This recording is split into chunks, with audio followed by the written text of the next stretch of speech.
Hi everybody, it's the Stellium Astrology podcast. I'm Stephanie James, your host.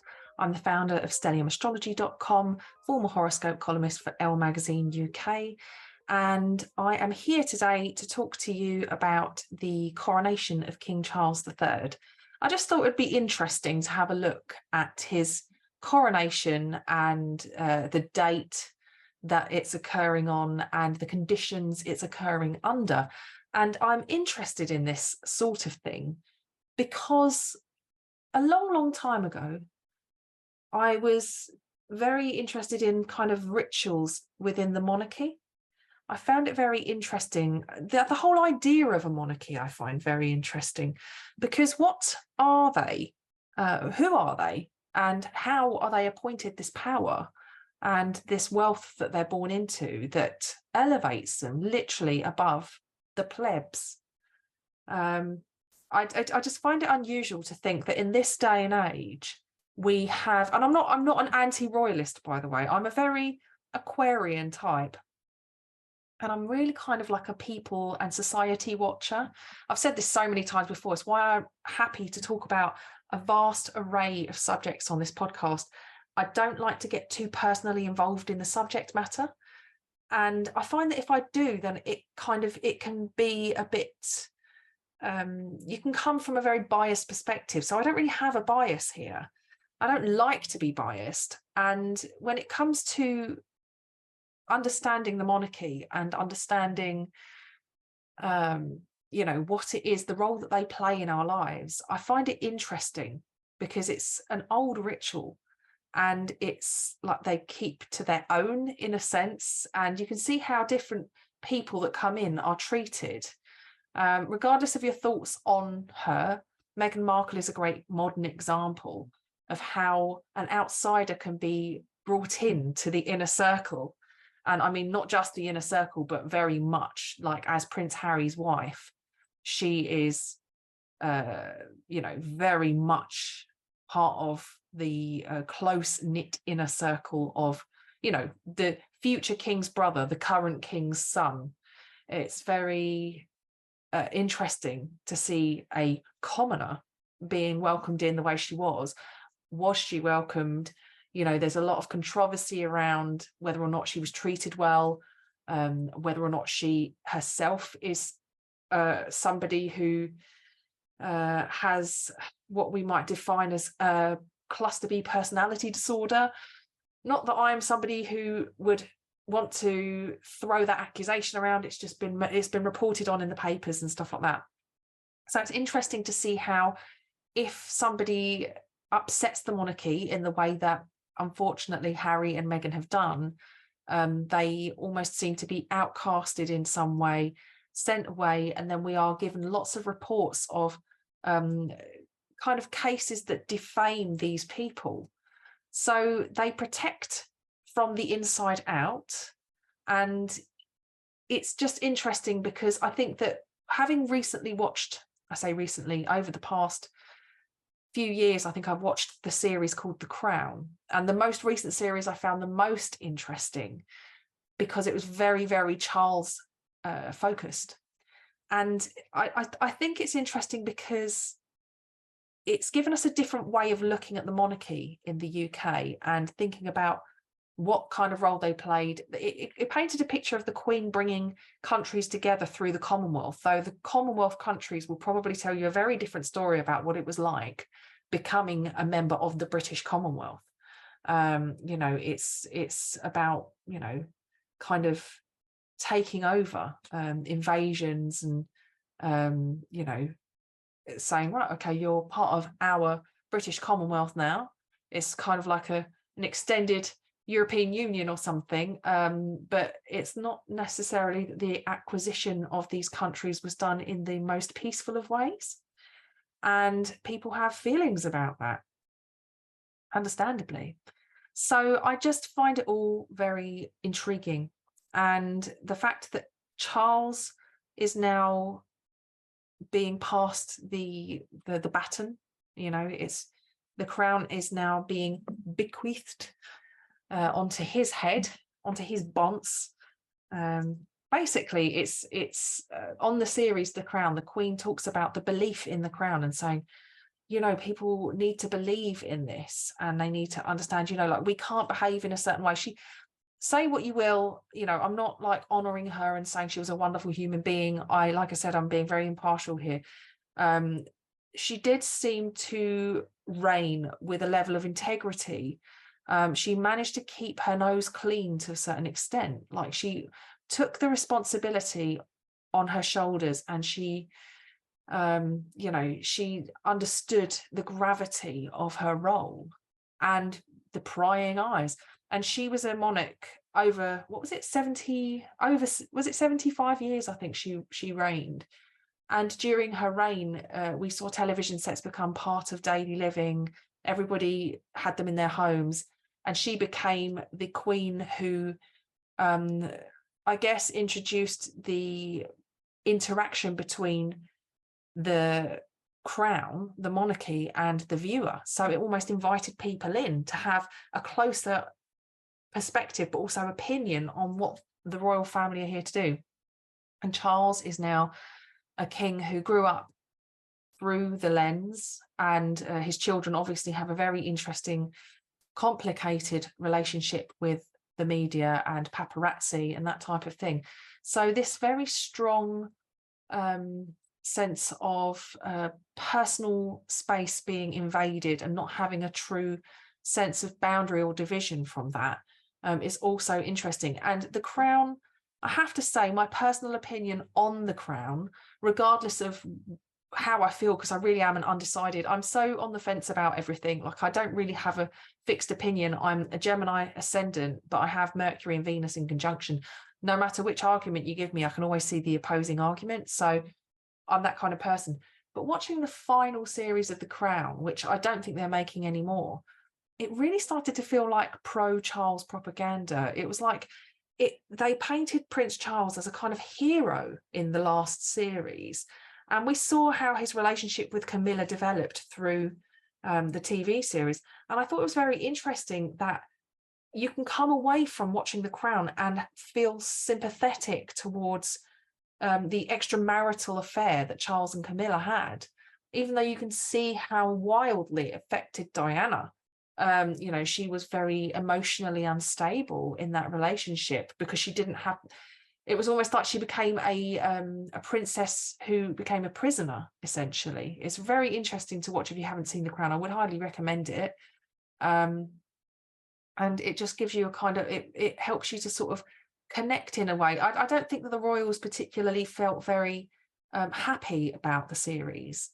And aside from all of that, it's the interesting thing for me is that I wonder how long they knew about the Queen's diagnosis.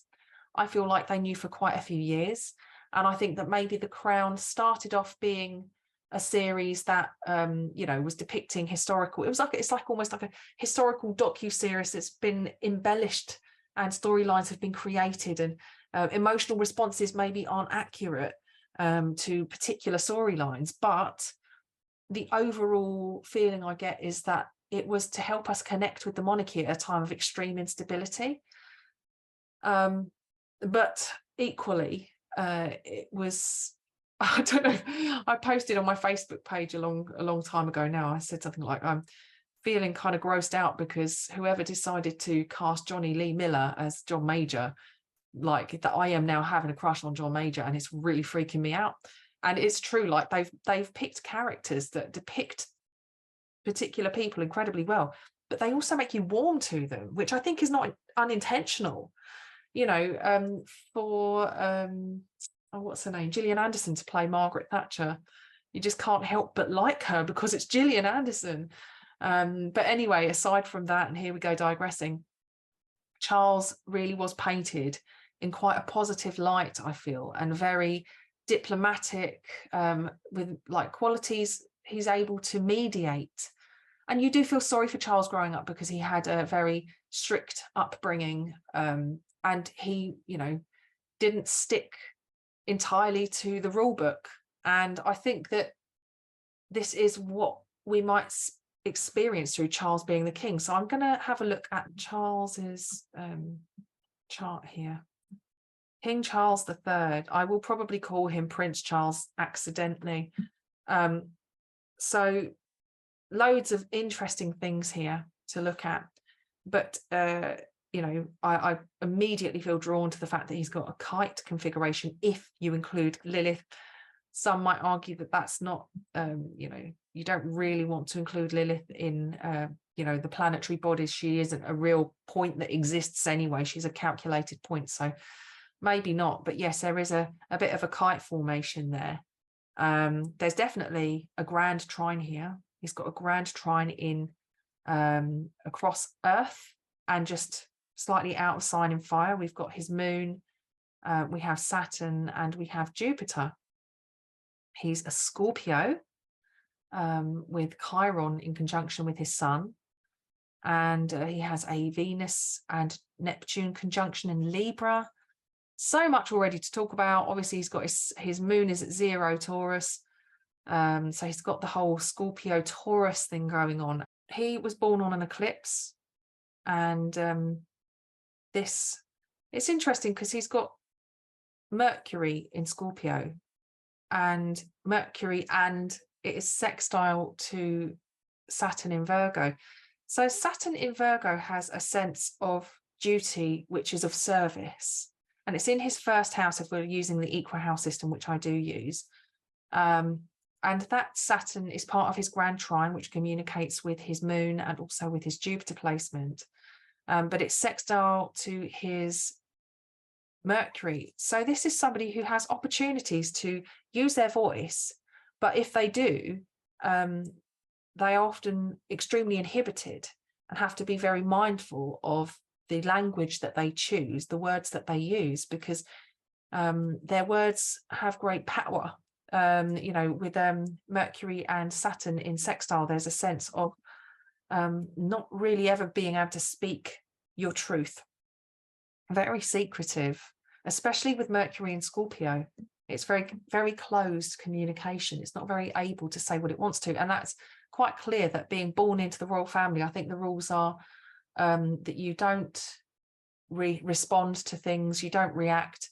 No matter what people say, you're not allowed to share pretty much your own personality, really. You're supposed to be constantly in a role of service and of duty. And with Charles, he made the odd mistake here and there of speaking his truth, and it was frowned upon, particularly when he gave a speech in Welsh, and when they translated what he'd said, he talked about not being able to have a voice or an identity, and they spoke about this on The Crown.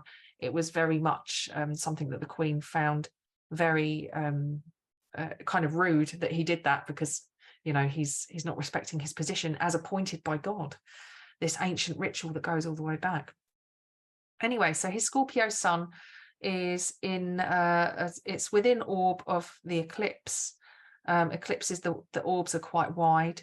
And yes, he was born with his sun over here and his moon in conjunction with the North Node. And I think that often in royal charts, you see a lot of Leo and Taurus.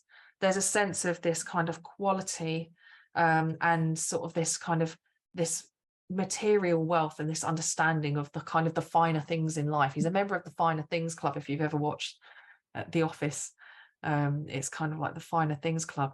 So with this Leo rising, there's a sense of, you know, it's very regal. It's part of the royalty thing. It's part of the royal thing. And his sun obviously rules his ascendant, and being in Scorpio, he's a king who I think is going to see the world through great transformation. And we understand we're in the throes of transformation. In 2020, we had the Saturn-Pluto conjunction. Jupiter got involved, and this was at 22 degrees of Capricorn.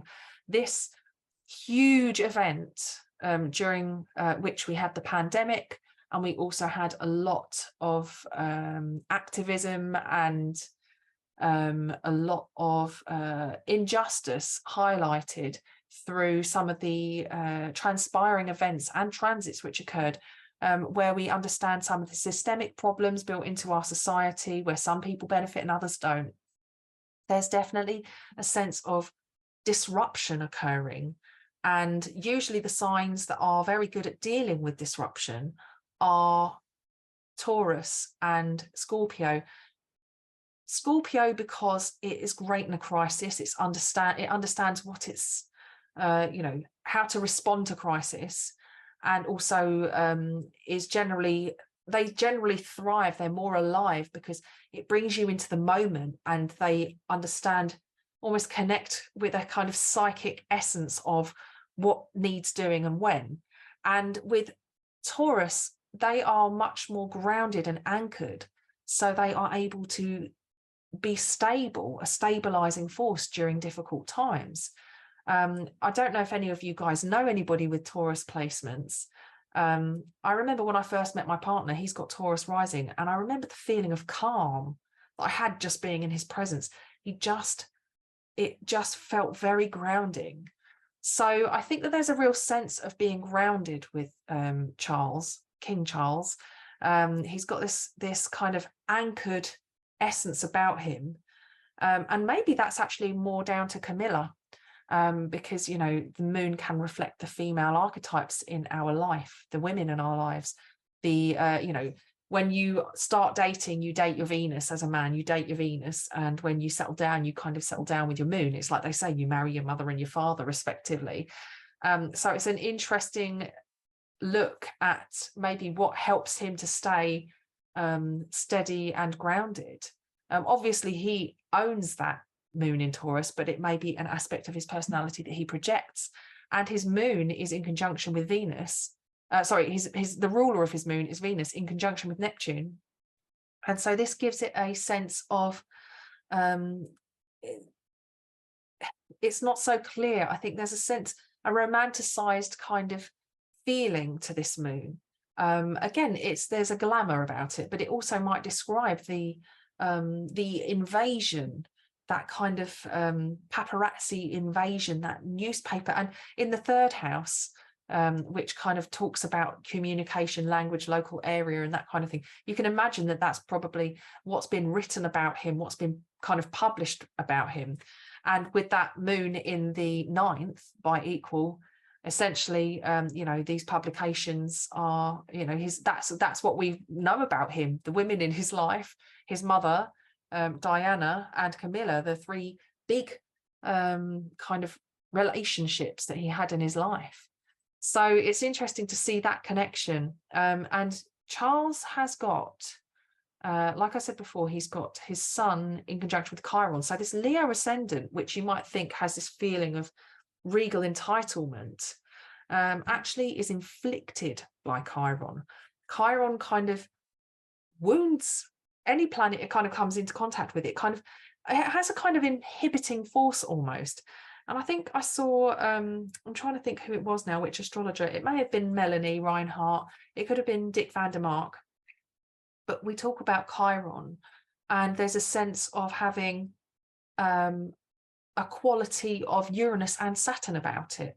So it can be heavy and isolating, but it can also feel like rejection, among many other things. And with Charles, I definitely feel like he carries that sense of Saturn and Uranus, that Uranus rejection quality quite well, because he's spent practically his entire life waiting for his moment to shine, and he's been undermined. People have had a lifetime of experience of his presence in the royal family and formed their opinions of him before he's even set foot into the role. So there may be a lack of confidence that is essentially, it could be, because they're all in Scorpio as well, it could be about the voices, the internal monologue he has. Every time we do something we shouldn't, I don't know about you, if I do something that I shouldn't, and I know that it's something that my mum's always said, don't do it that way, do it this way, or whatever, you hear your mum's voice saying, I told you so. I can almost hear her saying, I told you so sometimes to me. Not that she's mean, but just, we hear that in our own heads. Or it could be that they had a particular saying or a phrase that just, it would run through your mind when you do something that was silly or regretful, and you just think, oh, I know. You tell yourself off, and sometimes you do it through other people's voices. And I wonder with him whether he carries the voice of his mother. I'm sure he does. Because they're big boots to fill if you think about the level of service that she gave to this country, the commitment, and you know, literally her life was not her own. But Charles has to follow in her footsteps and to do a job which essentially, you know, will he ever be respected? Will he ever be respected? He's acted in a way that some people may consider disrespectful. And the Queen Consort, Camilla, you know, she and he carrying on was just unforgivable in that time. You know, behind Princess Diana's back, it was a real unforgivable thing to do for the king to be behaving in that way, but maybe not to be getting away with that sort of thing, doing it behind closed doors, but to carry on to the extent that it leaked into the media and it became headline news and that kind of thing. It's an interesting and, you know, difficult thing to have to navigate as future king of the country. The fact he's still with Camilla and clearly they have a strong bond, I think makes people soften to that. Basically, I know there's a lot of people that don't. I know there's people that are completely shaking their head going, I don't care about them, I hate them, I'm not going to watch it, X, Y, and Z. But it's just my observations. I'm just covering my observations. But yes, his sun in Scorpio, there feels like he is here to be part of this huge transition we're going through as humanity.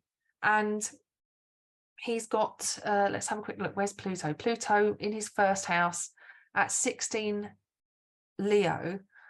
Essentially, this is having Pluto in your first house is incredibly powerful. And in Leo, it just shows the level of, I'm just going to say entitlement, because I suppose if anybody you can use that phrase in its correct term rather than as an insult, it is for royalty. They are entitled to everything pretty much.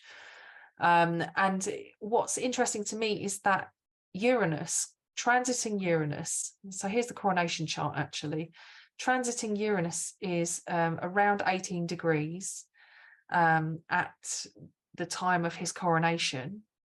So transiting Uranus has been square to his natal Pluto for quite some time, because it's a bit of a slow mover. It's it takes about 7 years per sign. So over the past year and a half, maybe 2 years, he's been experiencing the rumblings of Uranus shaking up his Pluto in the first house in Leo. And maybe, I don't know how long his mum had a diagnosis for, but perhaps there's a sense that she had her diagnosis for a few years, and this was his understanding, this shift in the power that he was feeling. He knew his mum was getting older and more frail. I mean, she lived to a great age, but there's a sense of understanding at some point it's going to shift, and this kind of Uranian feeling of, if you can't, you know, sometimes Uranus can be unpredictable, but many times Uranus essentially is like you feel like the unsteadiness. There's a sense of being unable to settle. So there's this real unsettled feeling of disruption approaching. But actually at the time of the coronation as well, the sun is at 15 Taurus and square to his Pluto again. So it's highlighting this dynamic. It's kind of awakening, an internal awakening perhaps for Charles, because it's a shift. Maybe it's taken him a few months to adjust his mindset to his new role. Maybe he's been preparing for a long time mentally, but maybe the reality of it is actually shifting now. And so the sun highlights this by square. And it could also highlight, really, if you think about it, the public's shift in perception to King Charles or Prince Charles. A few people, when I shared a post a little while ago, said, "Not my king."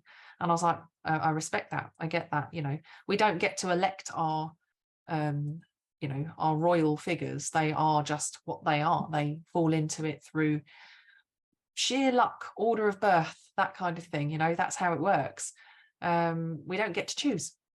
But, you know, like I said before, I feel like maybe the crown was kind of like pro-Charles propaganda.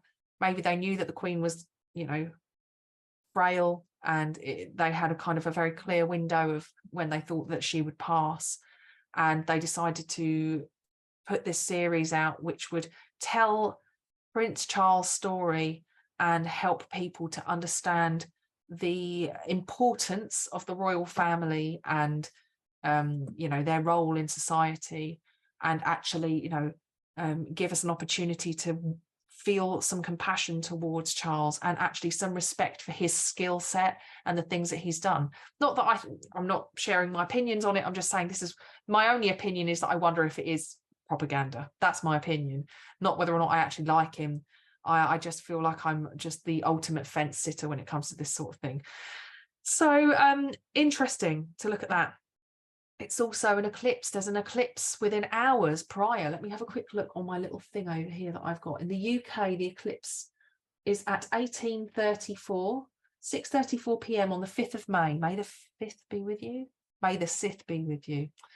One of those Star Wars days. But yes, so May the 5th at 6:34, the eclipse is in at 14 Scorpio. So it sits down here, obviously not too far away from where the moon's placement is at the time of the coronation.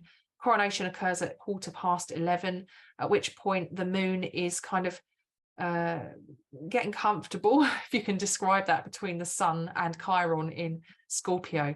It feels like having the moon at that point. It kind of describes the intensity of the time in which he is being coronated. Is that right? Crowned, I should say. You know, and the crowning moment is interesting because, you know, the sun sits right up there in the 10th house, very close to the highest points up by the midheaven. This crowning moment really feels like a kind of, you know, it's out there for the eyes of everybody. And you know, they've used astrologers in the past. I know that Diana had an astrologer. I'm pretty sure, I mean, astrology was for the royals basically, and for the educated. If you didn't have money or education or status, then astrology was not for you. So essentially the sun in astrology would be the king.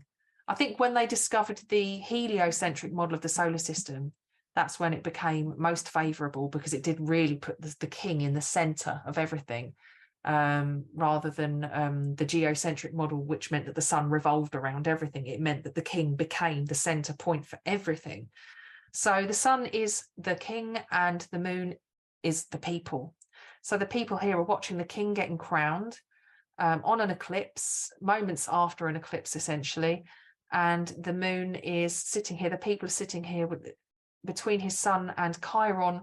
Perhaps this describes a sense of the collective trauma that the people have been through, and Charles symbolizes a fresh start. Perhaps we have been stripped back, and this is a new beginning as far as this new stage in the monarchy, which we've all thought about for years, but finally it's actually happening. It just is bizarre. And what better time than when Pluto enters Aquarius? We have this sense of you know, the shift in the hierarchy. Society is possibly getting a bit tired of all of that glitz and glamour and this kind of hierarchy and segregation. And Charles is talking about like totally overhauling the royal family. And I think that possibly this could be part of it, is, you know, people are going to lose certain titles and be demoted essentially in the same way Pluto has been by astronomers. So it'll be interesting to see how that pans out. And Pluto in Aquarius is ruled by Uranus, who sits up there in Taurus. So the sun and Uranus are playing a very interesting role at the moment, as far as his coronation is concerned. Jupiter also is doing something interesting. It's sitting up there at 27 Aries, very close to making a lovely trine with Charles's natal Jupiter in the 5th house. That Mars-Jupiter conjunction in the 5th house is a little bit gung-ho in Sag. It's cowboy combo. And the galactic center point is sandwiched in the middle, really. And I like a bit of galactic center point, actually. I'm very interested in it. I feel like it kind of connects us to this cosmic switchboard, which is channeling a sense of, there's a sense of knowing about it. And if you've got planets around there, then it gives you a kind of connection of just, I don't want to call it like fated, but there's a sense of just understanding or connection that puts you in a kind of having a sense of doing things, almost guided, and just, I don't want to say psychic, but there's a real sense of guidance and knowing. And I feel like that's sandwiched right between his Mars and Jupiter. So maybe he has a bit more of a connection to things beyond this earthly Taurus realm. You know, having a Scorpio sun, they're definitely more interested in alternative or beyond the veil type things. Particularly, Charles is into homeopathy. I think he's very much into organic gardening and alternative health. So he's open-minded in that respect. And maybe this is going to be a time for us to see a shift in the public's perception and perhaps the corporate perception of those kind of therapies, for example. Now, Jupiter is actually trine galactic center at the time of the coronation. Again, is this a sign of, you know, it being the right person at the right time to be crowned? You know, is this a kind of magic moment as far as monarchy is concerned? And the midheaven there as well, Jupiter's very close to the midheaven with Chiron up there as well. So there's an echo of Chiron here with his sun in Chiron, his sun in conjunction with Chiron, and then Chiron up there on the midheaven and moving over his midheaven as well. So very complex, complicated feelings towards losing his mother and then stepping into this role, this kind of deeply painful loss of a parent.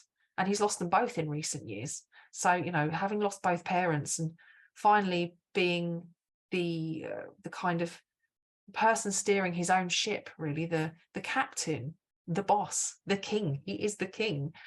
You know, it's an interesting kind of resonance that kind of echoes his natal chart. And that grand trine, you know, between Saturn in Virgo at 5 Virgo, his moon at 0 Taurus, and he's got his Jupiter at 29 Sag, so just out of sign. Maybe that earth and fire is the right combination for the shift, because we have this, if it was an earth trine, it would be very focused on practical material, kind of present bricks and mortar stuff. And of course, there's service involved in that as well, and helping disadvantaged people and that kind of thing. But potentially with Jupiter in Sagittarius, and also with galactic center, not too far away either, maybe there's a sense of understanding about doing something with a bit more meaning. Perhaps there's a bit more depth to this than we can first initially see. So that's part of what I find quite interesting. Other things that I find interesting, well, we've got Venus moving over Uranus in the 11th house. I would say that possibly at this point, it could be that because of things like the crown and because of the way that they put so much on TV about the passing of the Queen, and after she passed away, I literally cannot remember how long it was now. Was it like 2 weeks where we had to have nothing but a grieving process for the Queen? I really can't remember how long it was now, but it was talking about, you know, her life and what she did and that kind of thing, so that we could all adjust.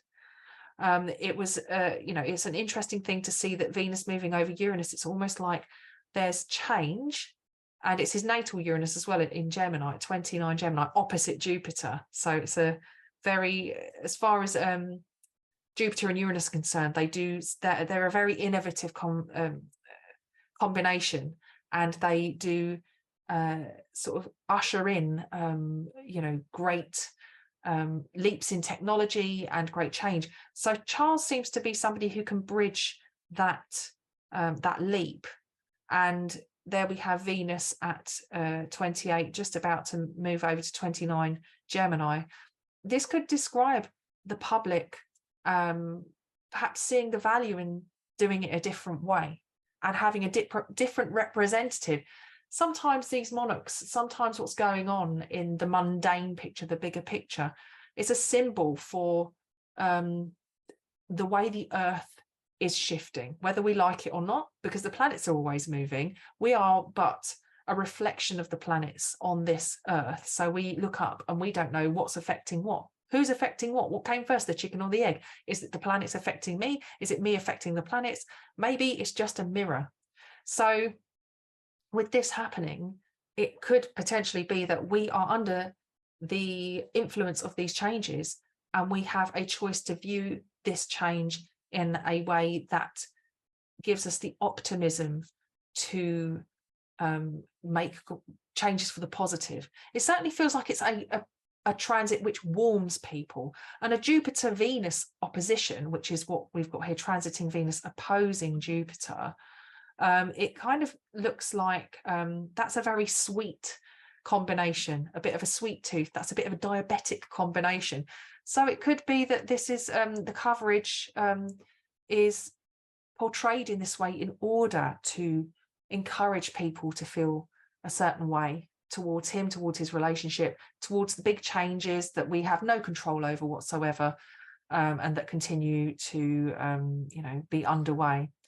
So yeah, there's so much I could say. Oh, one other thing, I'm going to stop after this, but he's got his look at the nodes right now. So the nodes, the transiting nodes, I think I'm using the mean nodes. I can't see where it says that, but let's see. South node travel, it doesn't say. But anyway, the nodes are in perfect alignment. It's just amazing to see how perfectly aligned they are for this. And we would say they're partile, but it's very interesting that the south node is on his south node, the north node is on his north node. But what else I like about this is that we have Lilith. So the nodes and Lilith are calculated points. The nodes are the point where the sun and moon's path cross over in their orbit, and they move backwards always through the chart. So they are a point of great importance, which connect to our luminaries and also to relationships and to masculine and feminine archetypes and to the essence of where we've come and where we're going and all of that basically. And Lilith is the lunar apogee. So we have, the point where she's the dark moon, or they call it the black moon, I think, black moon Lilith, but basically the lunar apogee, the furthest point in the moon's calculated orbit. And essentially she creates a type of, in my experience, a sort of void and a sense of righteous indignation in a sense. And for the moon, the black moon Lilith, or Lilith, I shall just call her, who I also use mean Lilith, trine the south node of the moment and also of Charles's chart, and in conjunction with Mercury as well. There is a real sense of what I've called throughout this podcast over the years, naughty horse energy. And Charles has got it. Charles has got naughty horse energy. It's sitting in his 7th house of relationships. So Charles, it's almost like he won't be told when it comes to true love. And I suppose that's the one thing we can say, is that he has been authentic in that respect. He stuck with what he really cared about, what he was very passionate about. And, and that is Camilla, the woman the grounding force for him, who happens to be sextile his Lilith placement and his moon. There is a real sense of strong feminine archetypes playing a role in his life, and Charles's inability to comply with what is expected of him. So hopefully that's a positive thing. We've got Saturn sitting here. It's just moved over his Lilith as well. It's an interesting time for him astrologically. I think that Lilith sitting in Pisces, I feel that there's a sense of compassion there that maybe we aren't aware of, or maybe we are, and this is the compassion that he's been punished about. He was always seen as too soft and too sensitive to be the king by his parents, and that actually maybe in the way that we saw Princess Diana being the Cancerian who was going to lead with her vulnerability, maybe this is a different level of vulnerability. Maybe this is a different type of compassion that will become apparent when Charles steps into his role as the king, when he's crowned on the weekend. So I really hope you found this interesting. I know it's been a bit waffly. There's loads more that I could talk about, but I think I'm just going to leave it there. It's the first podcast I've done for ages. I do apologise for going AWOL, but I had a lot of stuff going on. I had my own sort of sabbatical, which I just didn't even see the point in letting anybody know I wasn't going to be here. I thought I'll just come back when I'm ready. It's eclipse season, it's Mercury retrograde. So I just needed to get my stuff done, and I'm just back here doing this and really enjoying it as I do it. I always have to sort of like stop myself from going on for too long. So thanks for tuning in. If you'd like the chance of winning a beautiful Catherine Monk's Astrology clock or personalized birth chart, they all have your chart on them. If you'll have a look at her website and check out what it is she does, the beautiful artwork she produces, all you have to do is go onto my YouTube channel, subscribe to my YouTube channel, and also if you hit the notification bell, you will be notified when I have new videos coming out. And also, if you have a private channel, this is important, please email me a screenshot that you've subscribed and send me your YouTube handle, so the @ and whatever your YouTube channel name is. Mine is @Stellium Astrology. Catherine Monk's is very, very talented, and I have one of her clocks myself. She gave it to me years ago, and I always get compliments on it. It's beautiful, and I know so many people, once they've seen it, they've gone and bought one themselves. So don't forget to join that draw. And yeah, thanks very much for tuning in, and I will see you soon. Take care, guys. Bye.